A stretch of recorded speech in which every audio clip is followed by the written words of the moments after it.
Good,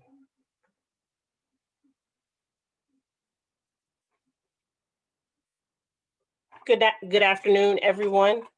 We're going to take a few minutes, or a couple minutes, and give folks a chance to log in, and then we'll get started. Thank you for joining us.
Hello, welcome.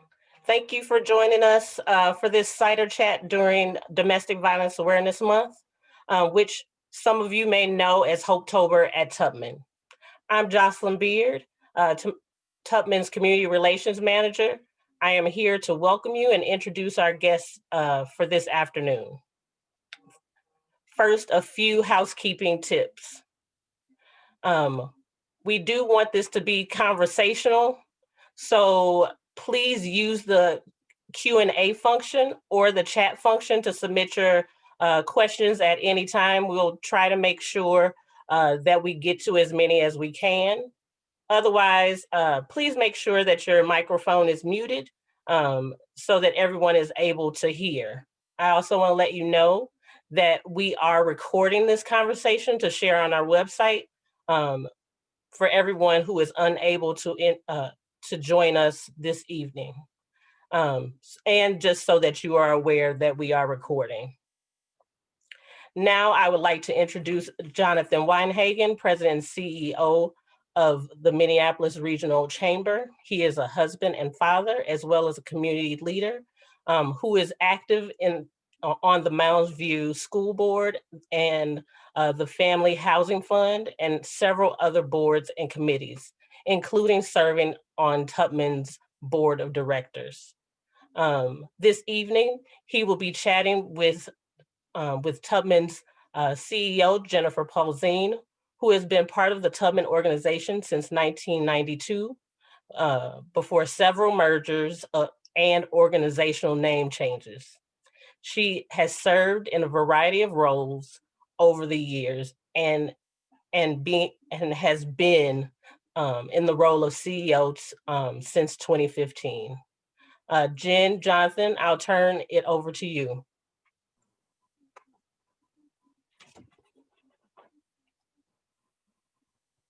All right, good afternoon. Hey, Jen, how are you doing? You are on mute. I know. We practiced this. I know. The theme of 2020. Nice to see you. So good to see you. Before we get started, a huge shout out to Jocelyn and the team for all of the back end support in pulling this together. You and I both know we couldn't do this without amazing leaders like Jocelyn and your team. So grateful for their work in pulling this together. Absolutely. Absolutely. We've got the best. So I think, I'll start with a question that I'll start with a question that I ask people. Jocelyn, I think we're going to put you on mute. We good? Hey, Jocelyn, can we get you on mute?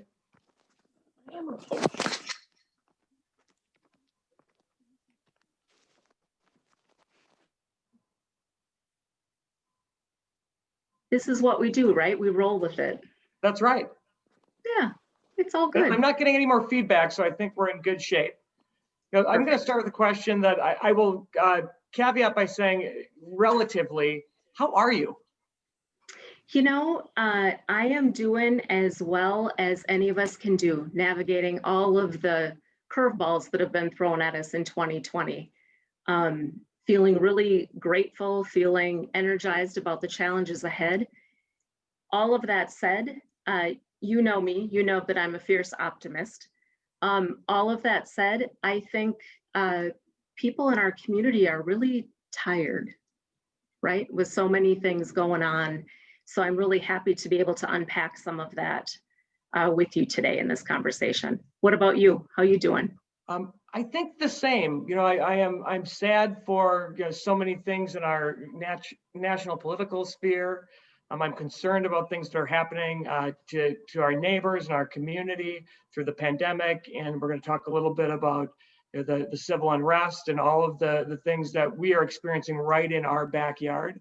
But at the end of the day, for me, our family is healthy, and we're kind of chugging through these unprecedented times. If there's a bingo card for our conversation this evening, there you go. You can fill that one in early.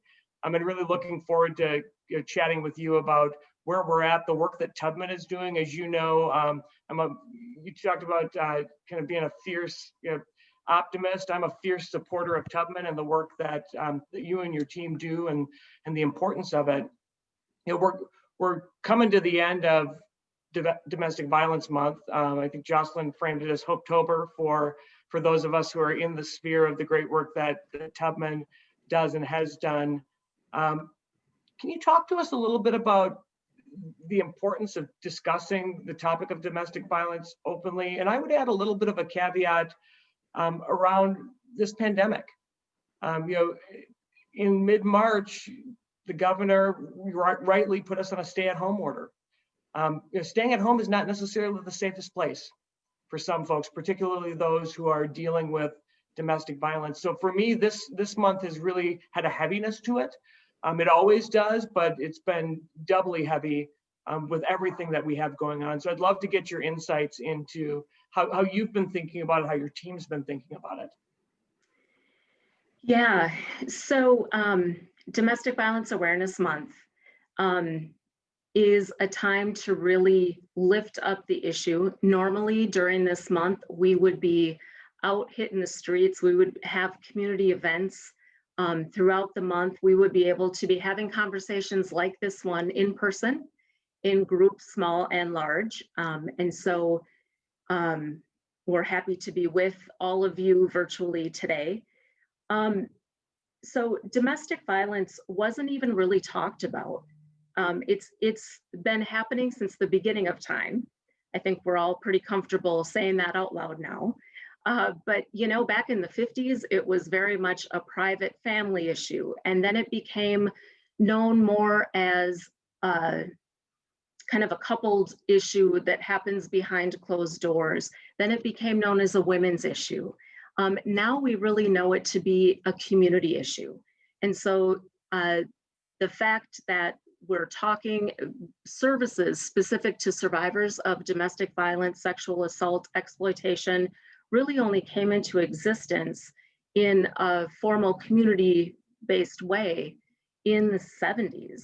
And so we've made vast strides in the decades since, and there's still a long road to go. So there's still so much stigma about talking about the issue, both if you are someone experiencing it, whether you've used violence. There's so much shame and fear around admitting that. And certainly still for victims who have experienced domestic violence, there's still such a stigma. It's becoming less so. But then if we think about people of all genders, people of all ages, for example, Did you know that 75% of victims of domestic violence are under age 24? I mean, that's huge. I know as a father, I know that that's a big issue to you.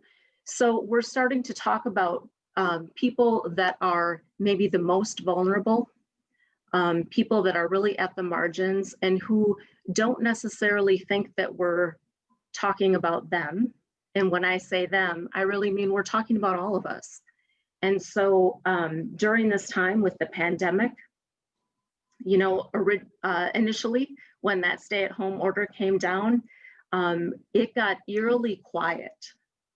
And it was sort of that the eye in the storm where we knew that we were going to see a big spike just because of the isolation. We knew that the fear and the tensions were escalating in people's homes. We knew that the risk of relapse for people in recovery, the isolation causing more mental health crises, the suicide rates, we were nervous about all of those things. And people couldn't really reach out and get help because they weren't alone and didn't have that privacy to do so. For many others, there was confusion about what services were still being offered, what was closed, what was open. People were nervous to come to our shelter, as one example, because they didn't want to be in a community living situation with all of the health risks and all of the unknown, all of the misinformation out there. So there was really a lot of fear. But we did see a huge spike in the intensity and the frequency of the violence.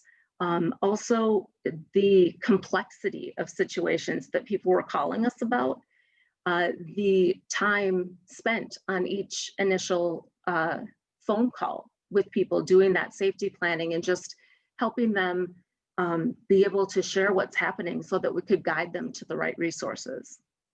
Yeah, I'm really struck by the terminology them. It's them, it's those people. But what we know, and you know this as well as anybody in your team because you're seeing it every day, it can happen to any of us. Can you talk a little bit about the demographics of where domestic violence is actually showing up? Because it's not always what you might think it is. No.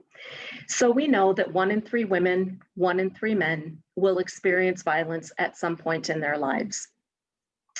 We know that, and that's just physical violence by an intimate partner.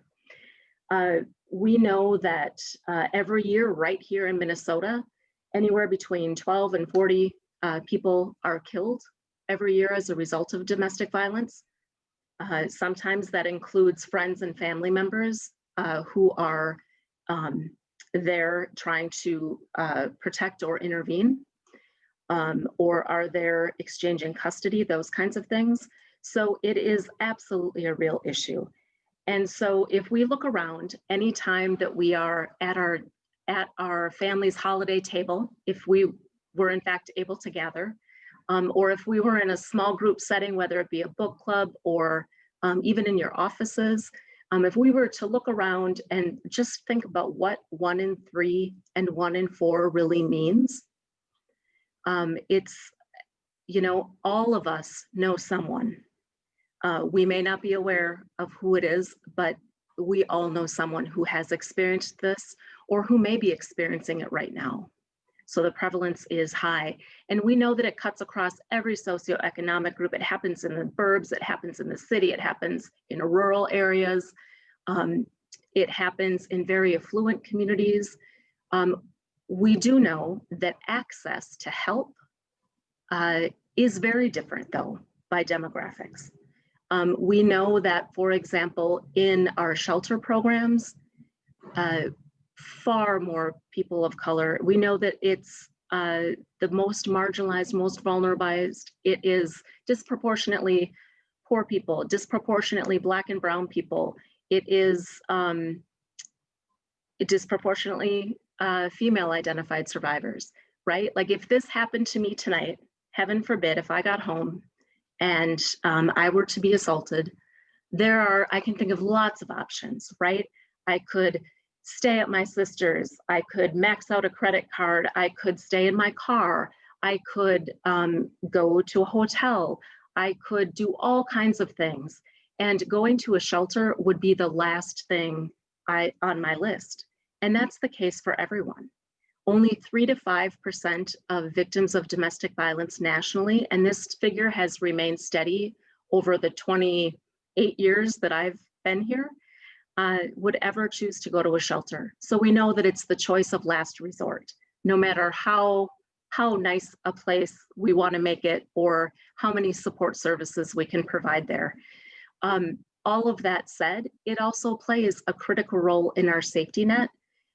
And there are other options as well, right? There are, at Tubman, we provide other housing options, whether that be transitional housing in the community, if it means helping people find housing and then helping them with rental subsidy over a period of time and the support services to help them heal and get further along on their goals and increase their income and their other options. We know that there are all kinds of options, and that includes things like, it's not just shelter and housing, right? That's what we think of because it's a place that you can envision and you can kind of get your arms around that idea. But it's also critical legal services, like an order for protection, or maybe help with a pro bono attorney who can help you navigate your options, or if you're separating or divorcing, they can help you identify those kinds of things. It is mental and chemical health services available, whether that be individual or family, sometimes couples work, but we also have a therapy program for people who have used violence. It's all kinds of youth services. So it's everything from prevention in our school-based violence prevention program. It's mobile case management and outreach and youth diversion work with young people who have already been involved in the justice system. It is leadership development and helping them be peer leaders and advocate in their communities to help their friends and the people they care about, and really help tap into all of that activist energy to create a better world.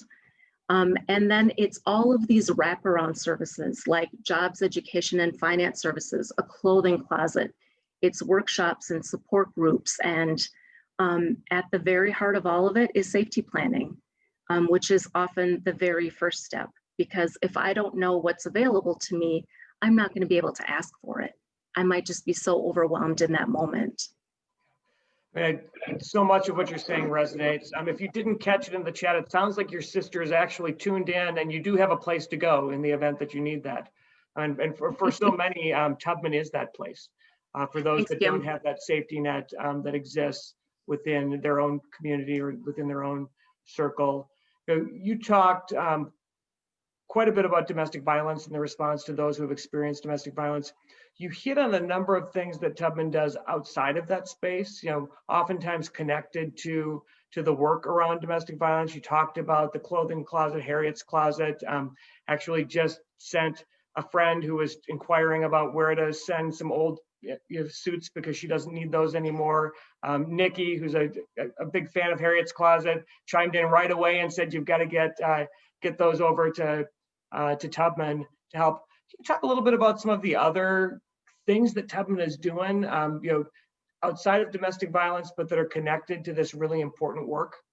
Yeah. So we know that none of us live in a vacuum, right? We're all multidimensional human beings, and people that are experiencing domestic violence or any other kind of trauma are dealing with all the sort of life stuff that all of us are dealing with, right? It's about the pandemic. Is the grocery store going to have more Clorox wipes? How am I going to deal with the homeschooling of my kids? I don't know if I can continue to work remotely given the pressures that I'm facing in my relationship. All of those pieces, plus they're thinking about things like housing, right? We know that over 2/3 of women who are homeless and of families who are homeless because of violence in their home.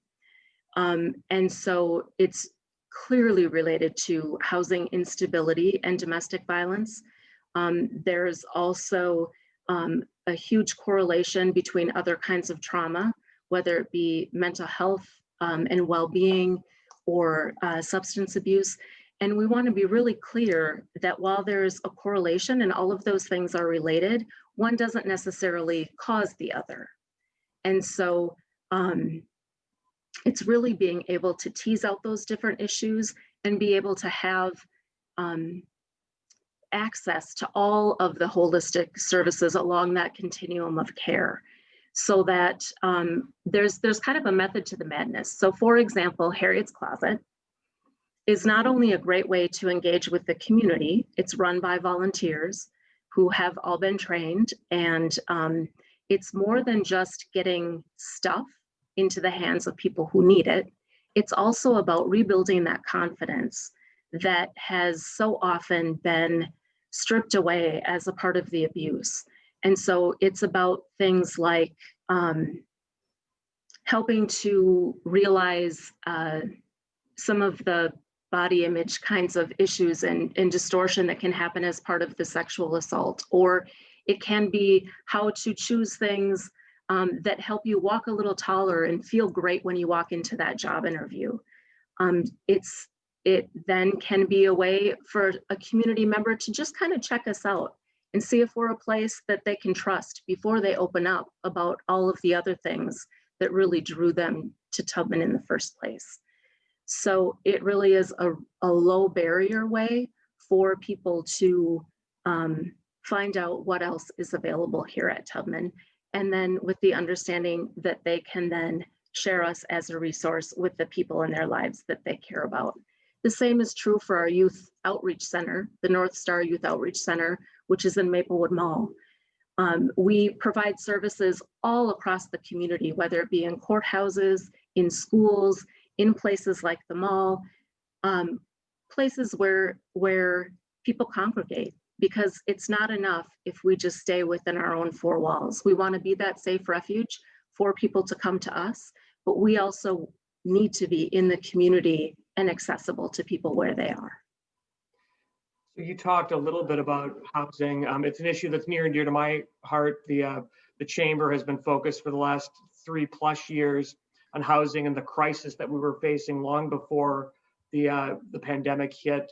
Had really evolved our thinking into this idea that housing is part of our economic infrastructure. In fact, I think I came to that, and our board came to that after a conversation that you and I had about the role and impact that housing stability plays in so many aspects and facets of life.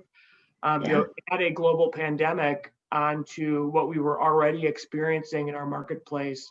Can you talk a little bit about how we should be thinking about the housing crisis, the work that Tubman is doing? And I would add, right, because it's compounded, we're currently under executive orders through the state of Minnesota and the governor, as well as the city of Minneapolis and St. Paul, eviction moratoriums, which have really been a safety net for so many people who are really on the cusp. But in a moment, in a blink, that could all go away. And I know it weighs heavy on me. I'm certain it weighs heavy on you.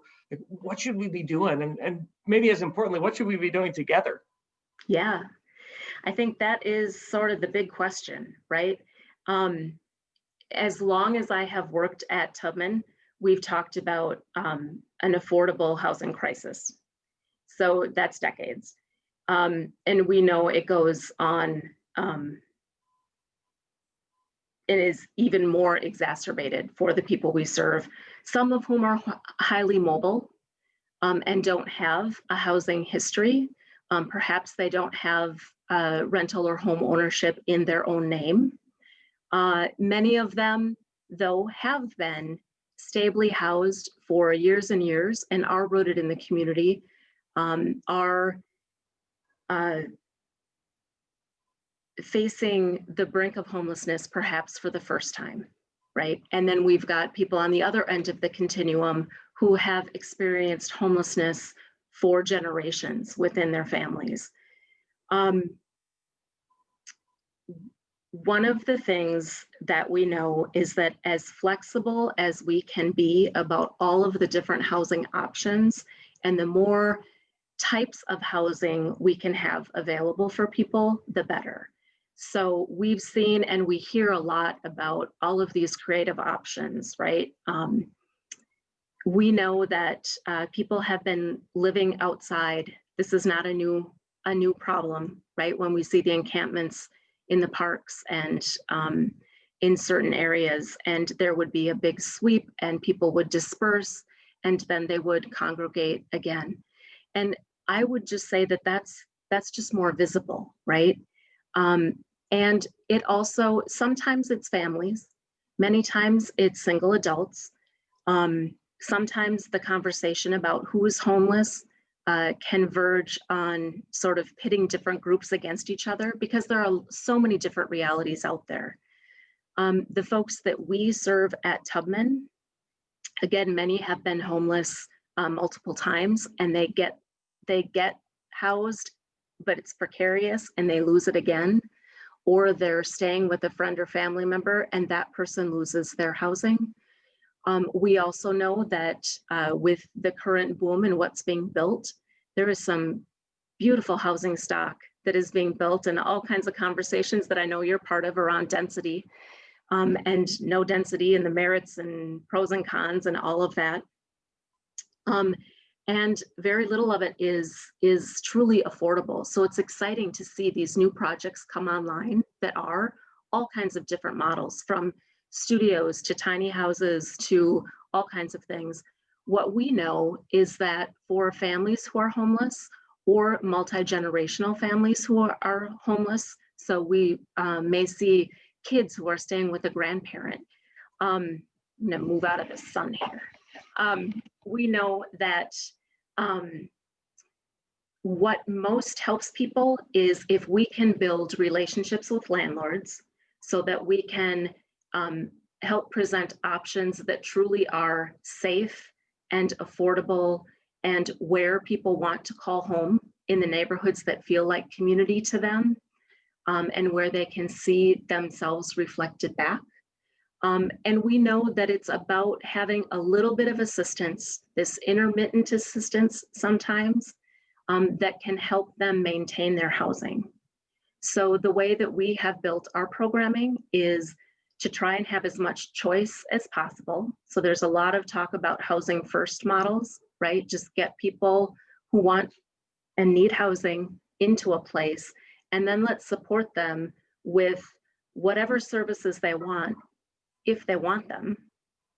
It doesn't have to be mandatory. We are completely a voluntary service model. But then let's be flexible about what kinds of financial assistance they may need. So we started off talking about Hopetober. And one of the things that we're really pleased about doing in partnership with the generosity of the community is we've established the Freedom Fund several years ago, which is a way for people to address that immediate financial crisis so that the little things don't snowball into the big things that cause someone to lose their housing, so that they can maintain their jobs. We can help support them, connect them with partner organizations that can help them increase their income so that they can maintain that housing, or they can attain their educational goals, those kinds of things, so that they're really on a path toward greater prosperity. I think it's important to note, as we talked a little bit earlier about the stigma of domestic violence and who it actually impacts, it's not dissimilar to this conversation around housing. The fastest growing segment of homelessness are families in the suburbs and the exurbs. It's people, I mean, I happen to live in the suburbs, it's my neighbors, and we often we have this image in our minds of, oh, we're talking about somebody in an apartment somewhere. Very much not the case. So we're talking about families all across our region that are experiencing, that were experiencing before the pandemic, and now doubly are experiencing the pressures of housing instability. Yeah, we know that it's one health crisis away for some, for many. It can be one job loss, one layoff away. A flat tire away. Yeah. Yep. Yeah. For sure. So shifting gears a little bit, I mean, you lead an organization and one that is so critical to this region, to this place that we call home and invest in. It's a difficult time as we manage through this pandemic. So kind of a twofold question. You know, I started by asking how you're doing. How's your team doing? I mean, we're asking a lot of the people that you're deploying to do this really critical work. And then, you know, secondly, you know, how is this impacting Tubman as an organization? We've talked a lot about the clients that you serve, and there's certainly been impact, but like, you're a critical piece of infrastructure in our marketplace. Like, how's it going? So first and foremost, our staff are human beings.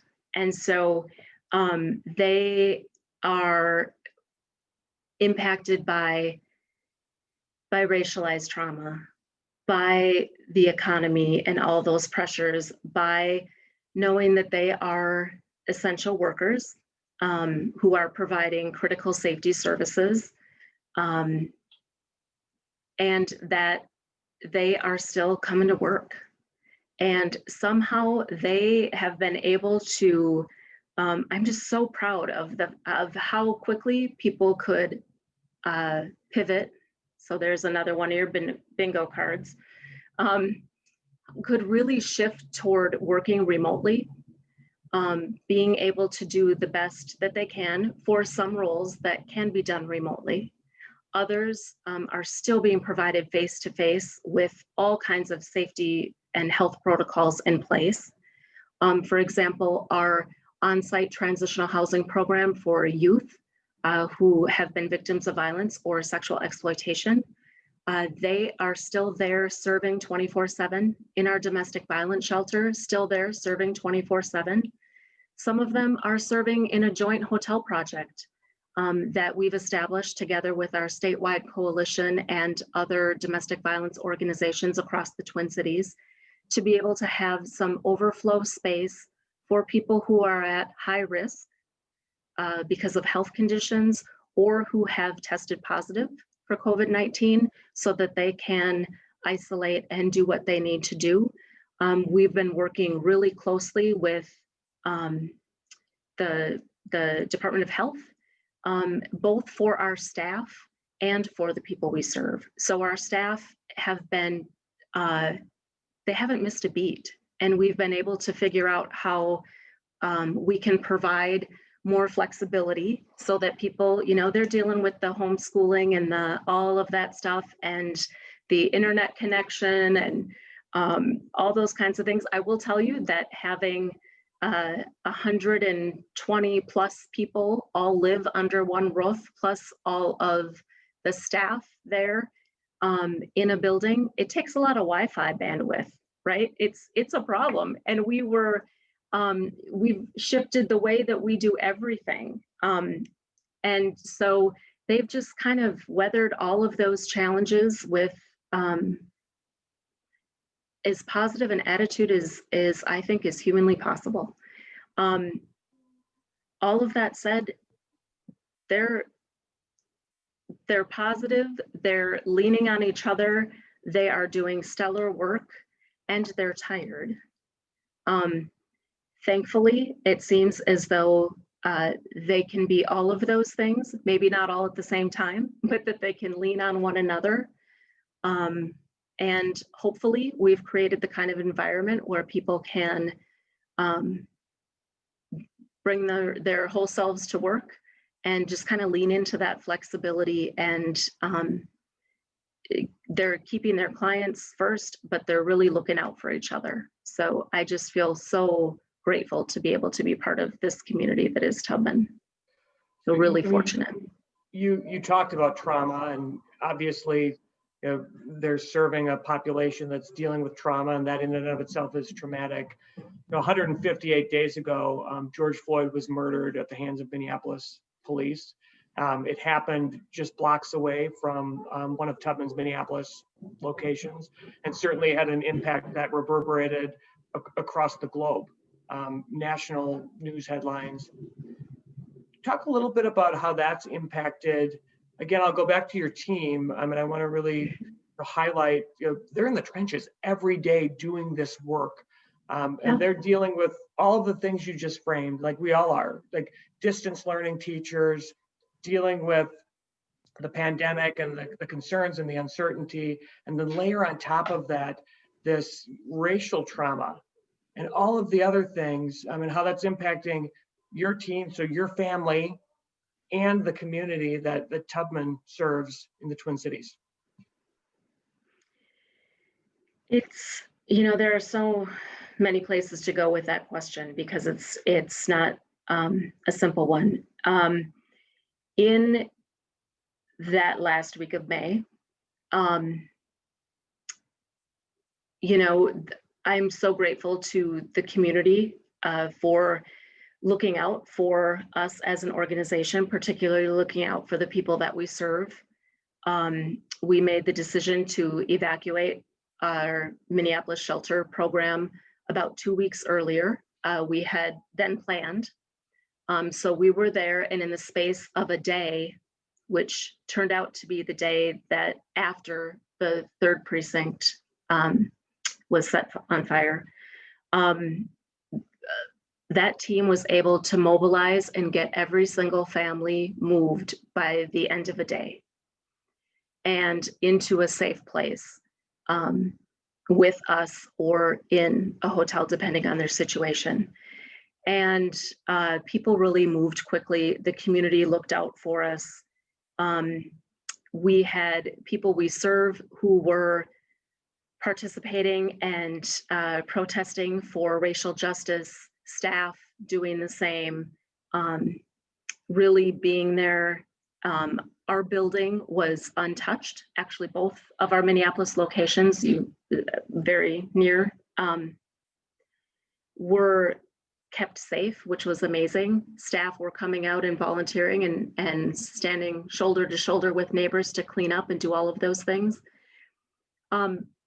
All of that said, we know that racial injustice and structural racism didn't just start there, right? And that there is a long 400+ year history of racism happening and continuing to happen. We know that the murders of Black men and Black women and Indigenous and other people of color has been happening at far higher rates. And so I think there is a little bit of, thank goodness, the world is maybe starting to pay attention. And there is probably a lot of, is this just because it's cool now? To be, virtue signaling and, performative allyship and all of those things. And yet we have to, it's up to us to make sure, all of us, that this isn't just a flash in the pan and that we continue to move forward with actual real policy changes within our own organizations, within our own personal behavior, and within the overall structures, whether that be, courts and businesses and police departments, all of it. You've given us a salient reminder that the unrest. We watched our city burn for 3 nights. The unrest, was precipitated by the murder of George Floyd, but really what it was a response to is 400 to 500 years of structural, historical, and institutional racism and oppression. It's important to name that and continuously name that as we respond to it. I've been thinking a lot as a leader in this community, and I'm sure you have, about the responsibility that we have. I'm a deep believer that the current iteration of our civil rights movement is right here in our backyard, blocks away from Tubman's office. And you've talked about, our move towards racial justice. I'm an optimist, silver lining guy, and I'm hopeful that this moment and the strife that we're experiencing does really open the door for some sustained change, something that looks very different than what we've experienced since the 60s and we've been working towards to today. And I'd love to be able to sit here and say, you know, we couldn't have anticipated what happened to George Floyd. Well, we absolutely could, because it's happened time and time and time again. It continues to happen. It happened again this week. So when you think about the role of you as a leader, and I'll be in this together with you, of me as a leader of our organizations, so what should we be doing? You've talked about some of the things that you are doing. What else can we do to drive towards racial justice? You know, that's a big question. And so opening the door is one piece of it, but it's up to each of us to step through that door and then to keep going and to do more. So I think a piece of it is I need to do my own work, right? I need to be a path clearer. I need to shut up and get out of the way sometimes, right? I need to lead the charge, and I need to follow. And I need to make sure that Ayanna Pressley said the people that are closest to the pain should be closest to the power. And I need to make sure that we are centering every decision that we make around making sure that people have influence, that Black, Indigenous, and people of color are not only at the table, but deciding what's on the menu and really influencing the shape of where we're going next. I say all of that, and the counter side to it is there's the nothing about us without us part, but then there's also the I can't expect the people who identify as BIPOC on our staff all of the emotional labor. And I need to create space, and I need to get up to speed. That's my job, right? And when people speak their truth to me as a leader, I need to be able to listen even when it's really hard to hear. And I need to, I can certainly share context. I can certainly talk about intention, but I need to talk more about impact. And I need to acknowledge the organization's role in that, and personally my role in that, and really listen to how we move forward together. And I think part of our job as leaders is to really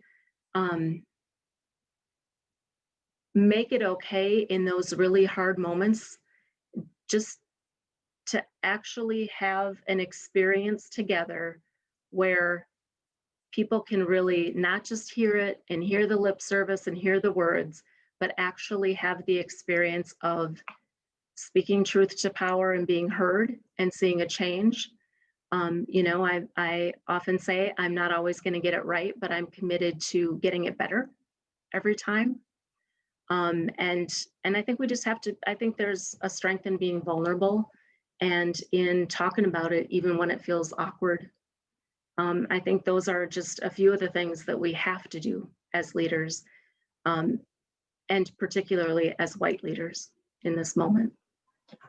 You may not know this, but you've been a great mentor to me as a leader, as I've watched you lead through this and through other times, and really value the work that you're doing. I want to remind people that if you have questions as we go through this conversation, we'd love to hear from you. So make sure to chime in. I'm going to change. I mean, we've been talking about all of this heaviness. Like, we're in such a heavy time. But I'm a big, I'm a solutions guy. I want to think about, how can I be part of the solution, part of the future. You mentioned safety planning earlier.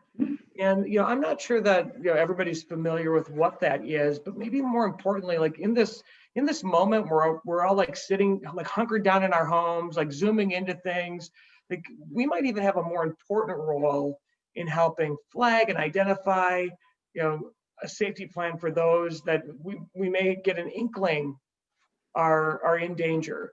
And can you provide some tips and tricks for how we should be thinking about helping those who might be in need? Yes. So first of all, I would say that safety planning is not a one-time event. And now we're going to move this way. Safety planning has to evolve as life evolves.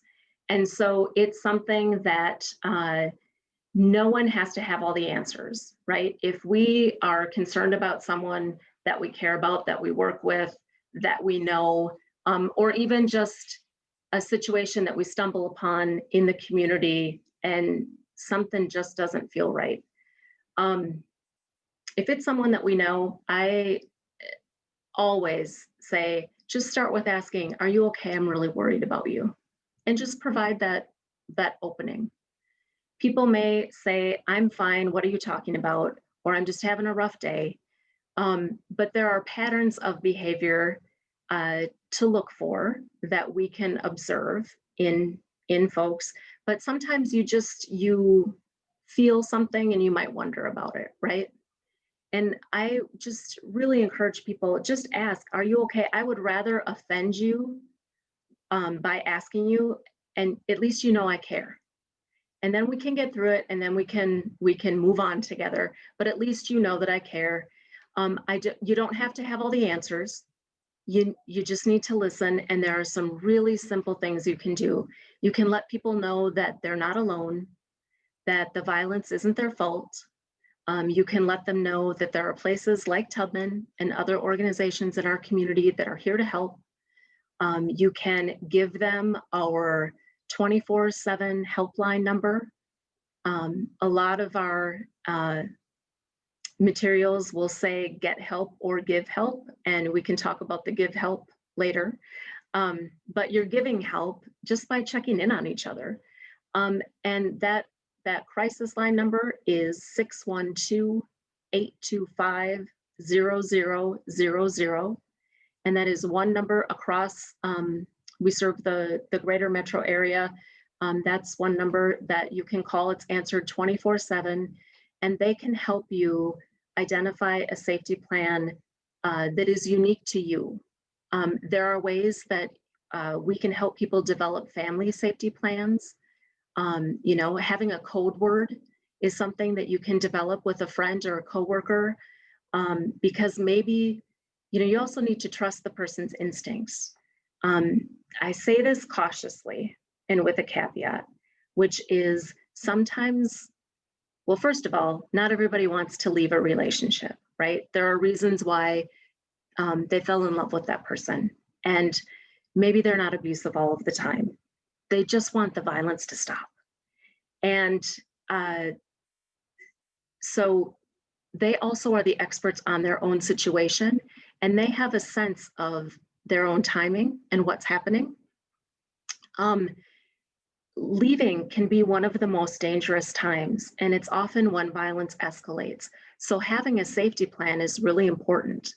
The reason that I'm careful about saying that is I never want somebody to feel so hopeless that they don't reach out for help because they're scared. It's when abusive partners often make those threats, right? If you tell someone, I'm going to hurt you, and there's all kinds of information that the trained professionals on our staff and our trained volunteers can help people navigate through and assess.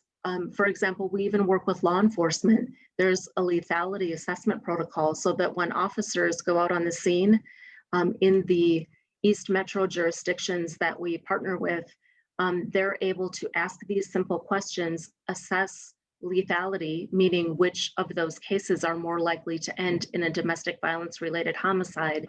Then that information gets brought to the judge, and it affects things like bail amount and supervision and how quickly the police connect them with Tubman. So there are all kinds of things to pay attention to, but to keep it really simple, it's about, are you okay? I care about you. You're not alone. The violence isn't your fault, and there are places that can help.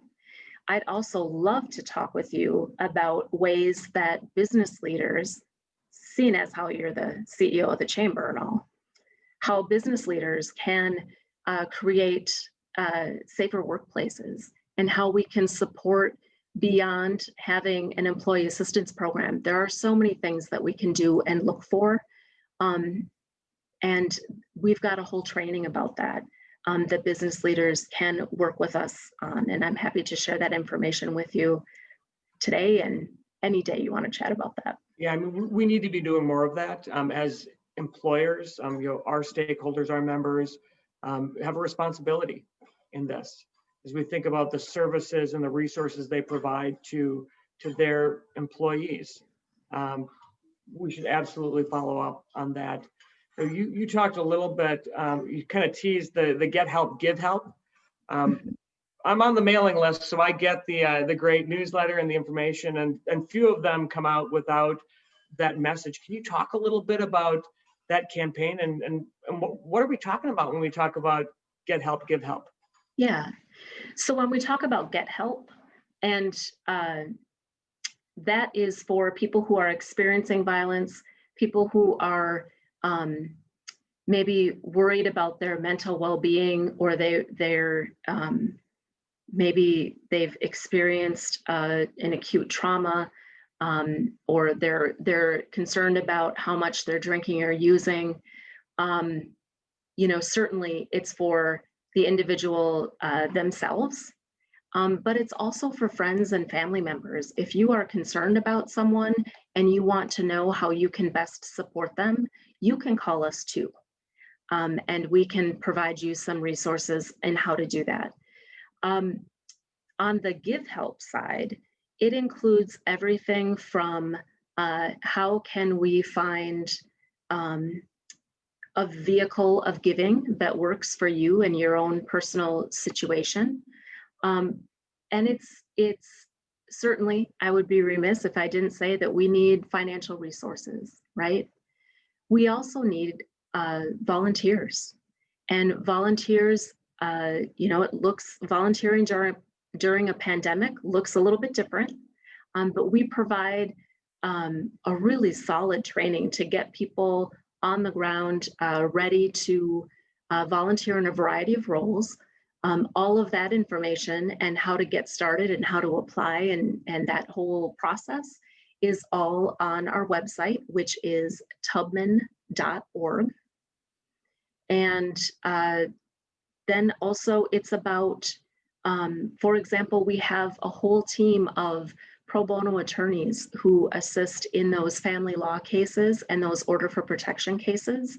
So just to tell you how much the world has changed since I've been here, in the very beginning, I might go to court with someone who needed an order for protection, and their partner would be there, and we wouldn't need an attorney to navigate through that process. And what we know now is that the majority of the time, the person who's used violence has an attorney in a case, and the victim does not get one provided. And so we have this whole trained group of people who can represent on those cases. We also have a few attorneys on staff. But it's things like working in Harriet's Closet. It's answering that phone line. Sometimes it's a special project. It might be doing a drive for Harriet's Closet, or doing a project to gather baby supplies, or pandemic, PPE and wipes and those kinds of things, or professional clothing. It can be a whole lot of different things. It could be painting, or sprucing up some of our spaces, or doing some fall cleanup outside. I mean, it could be a variety of different things. And there are great team building opportunities for groups and workplace teams as well. So we are closing in on the end of our time, which is hard to believe. And I'd like the record to show it's been 54 minutes, and it's the first time I'm going to bring up the election. So we are 5 days out from what, if you saw 4 of our former governors of 3 different parties framed as the most important election of our lifetime. Tubman, obviously a 501c3 nonprofit, so careful about the way that you engage politically, but absolutely there's a political component to the work that you do, to how Tubman shows up to advocate Can you talk a little bit about how you think people ought to be getting engaged in the political process, specifically as it relates to whether it's ending domestic violence or protections for those who are experiencing domestic violence on the housing front? We talk a lot about gun violence, you and I think we've been at the Capitol together to deal with those types of issues. Yes. So being nonpartisan does not mean being neutral. I want to be really clear about that. It means that we don't endorse candidates, and it means that we want to engage people along every place of the political spectrum in making change toward equity and safety and better options and equal access. So definitely we are about helping people get out the vote. So there are all kinds of voter access issues. My email signature, you probably saw, has information. We've been talking with people about how to make a voting plan, all of those kinds of things. For the people that we serve, you know, it's about, do they need transportation to go and vote? We can help them with that. Do they need a voting plan? What about absentee ballots? We're sharing information about how people can track their ballots if they vote by mail. Or early voting. It's about making a safety plan in case your voting plan, you know, and you go and, you know, you run into someone, you know, it's all of those things. The other piece that I think we need to be aware of is that this election, more than any other, it's pretty likely that we aren't going to know the results right away.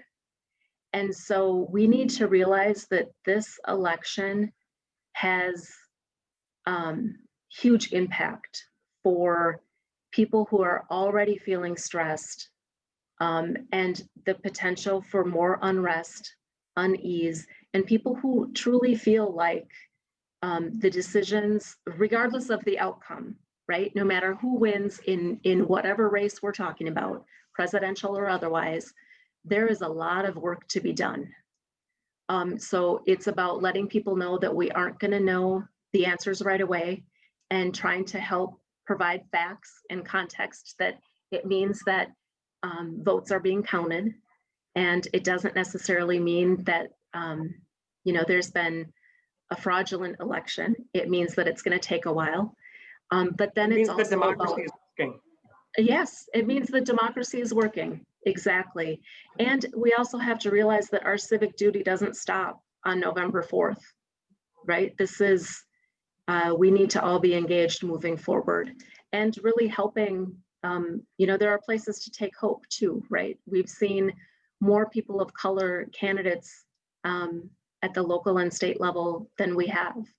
So we've seen more representation. We've been having lots of conversations about the issues that we serve and why it matters, and asking the hard questions of candidates and of people when they are elected, right? That's when we engage with them about Tubman and what duty they have to provide safety and healing and housing and freedom from gun violence and all of those things.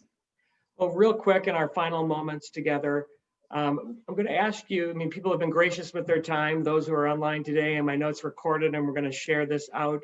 Can you give folks one quick tip, like one thing that they could leave this conversation and do tonight or tomorrow or next week to help impact the work that Tubman does? Oh boy, one thing? It's hard for me to be succinct. Gotta pick one, Jen. Gotta pick one. I would say, go to our website. Again, it's tubman.org. I see it's in the chat. But there is great information there specific to safety planning, but also about how you can make a difference, how you can help guide someone to services, and how you can get involved, but also how you can recognize the signs so that you can take action. We all can do something. Right? There's the can control and the can't control column. Jen, you talked a moment ago about what you're hopeful for. I got to tell you, this hour together is what gives me hope. It's been a really challenging year, but to know that you're leading in this work and that you've got this incredible team in this community that is driving. There are better days ahead. Appreciate the time that we've had together today. Thanks to everybody who took time to tune in, and for those of you who will watch this after the fact. I think I'm going to turn it back over to Jocelyn, who's going to wrap us up. Awesome. Thank you so much, Jonathan. And thank you all for tuning in. We could not do what we do without you all as a community. Jocelyn. Thank you, Jen. Thank you, Jonathan. It has been a great conversation. Really appreciate both of you taking the time to share this and to really talk about how different facets of our community can be both a support to Tubman, but can be a support to those in their network. Because as Jen said, this, and Jonathan, as both of you have said, this happens across the spectrum. It happens in the neighborhoods, in the suburbs. It happens everywhere. There's nowhere that this topic doesn't touch. So really want to just say thank you so much for your leadership, both at the Minneapolis Regional Chamber and at Tubman, and in the community in general. I want to thank those that have come and participated. Thank you for joining us for our first virtual event, and hope that you will share when we have this ready on our website. We'll share this with those in your networks and community. Emily, if you could put the last PowerPoint up, that would be great. It's just a thank you and some final information. While that's happening, Jonathan, I'm going to challenge you. Can we do this again and get into some of that workplace stuff for business leaders and employers? You name the date, Jen, and I'll be there. Deal. It's done. Perfect. I'd love to do that. Thank you. All right. Well, thank you. Thank you, everyone. Have a great rest of your day. Thanks all.